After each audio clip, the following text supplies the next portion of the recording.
everybody, welcome back to another episode of Small Business 101 here on Arbeit. Yes, and we have a great episode today, right? We're talking about 3 things you wish you knew before starting a business, and we're asking a guy who started a business. Right, so I got a lot of feedback today from the founders of Arbeit, Alonzo, Richard, and Alan, and then also I asked another person too what they thought this was. I was on a phone call with this founder of this shoe company. No shout out? So, yeah, Jake Anderson from Forsake.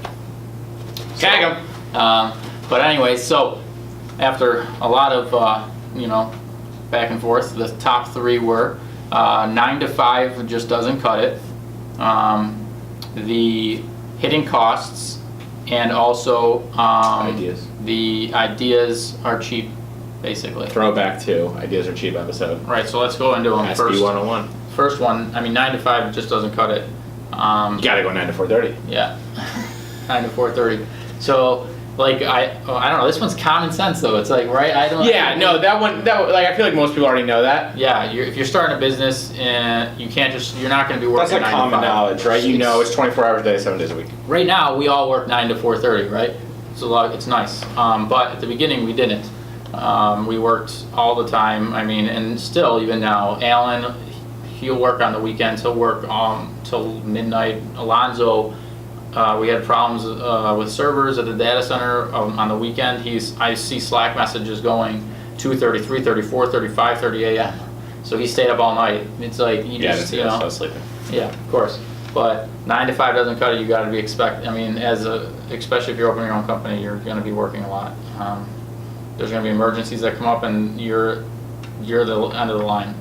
You're the front line, Yeah, right? Like you can't just pawn it off on somebody. It ends at you, right? It's Exactly. your baby. Right. No one else is gonna take care of it. Right. So another one that I think is really, really big is the whole hidden fees. But this is bigger than just hidden fees or hidden things. You underestimate the cost of stuff. Yeah. So personal experience starting up, like when you are making business plans or financial plans or projections for your company, it's super easy to make these plans and be like, oh man, this looks great. Everything sales is going to bring in $2,000 in revenue a month. That's easy. I do that in a day or 2 weeks or whatever. So if we hire people, they're obviously going to do it. This guy over here. And it never happens in that way, right? Man. If you make that plan right now at the most conservative numbers, even then, over like a 3-year period, at the end of those 3 years, you're going to be like, whoa, I'm going to be a billionaire. It's like, it's that easy. Same thing. That's all it takes to be a billionaire? I'm a billionaire and you can be too. Because you forget about all these hidden fees. You forget the fact that, listen, the sales team isn't going to hit goal every month. It's just not going to happen. It's impossible. Right. Yeah, Spencer knows firsthand. But there's things you have to take into account. And actually, this is interesting that we're having this conversation now. Just the other day, I watched this podcast. You say that like we didn't organize the conversation. No, but it's interesting the subject came up today.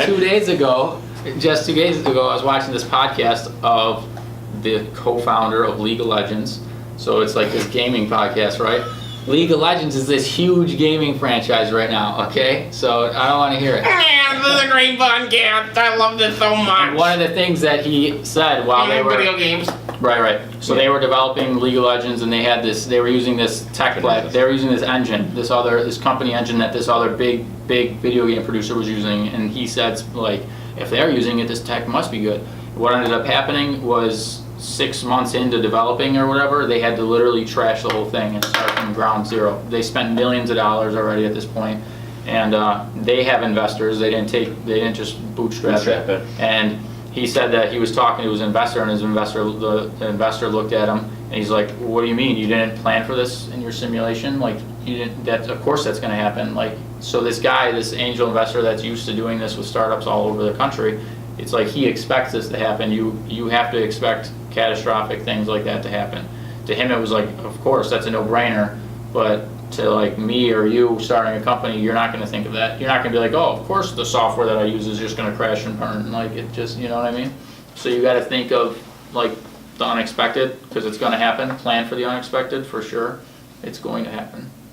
So that's a good one.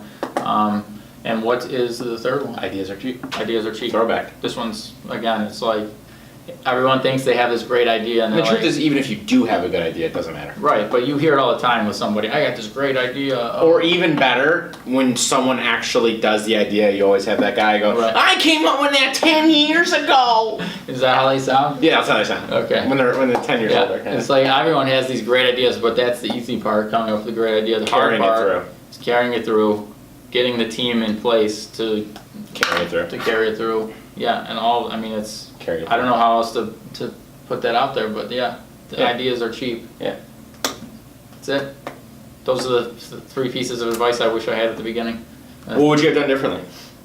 Having those advice. Good question. Thank you. Came up with that on the spot. This is not recorded. This is not I'm planned. not sure. Okay. So, well, the projections would be a lot. I mean, I thought I was going to be a billionaire already, and I'm not. So, Way to ruin it for everybody. you know, that's Maybe I thought you were the still. projections would have been way better. I don't know. I'm trying to think. The whole ideas are cheap thing.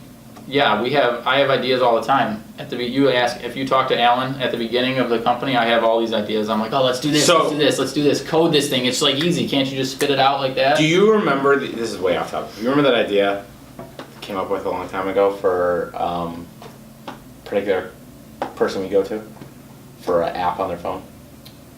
Yeah, That won 43 North this year. yeah, Yeah. exactly. So it was for barbers, appointment setting application. It was an idea we wanted to do, and it was just something that didn't fall in the pipeline. But yeah, it's like, you know, that everyone can have that idea. He even had Flying cars, I got the idea now, remember that. Yeah, If anyone steals it, John Elon Musk, knew I'm onto you. that was a good idea, and everyone had it. But someone did it, and they had the Squire. the skills to put it together and to bring it to life, and now it's successful. 143 North. Good for them. So yeah, but yeah, so the ideas are cheap thing. I guess that's what you would do at the beginning. Open a company, realize that like you really need to thoroughly plan and think out that idea and how it's going to actually work in practice. Not just say, oh, I have this idea, let's do it, and then shoot from the hip expecting it to be super easy. Floating people, Yeah. another idea. Yeah. Come with them all the So time. that's it. Two-way petting zoo. Pet the animals they pet you. Okay. Office reference. All right. Any other tips? Any other pro business ideas you want to give away? Nope. All right. Well, then in that case, as always, we will see you next week. See ya. Thanks.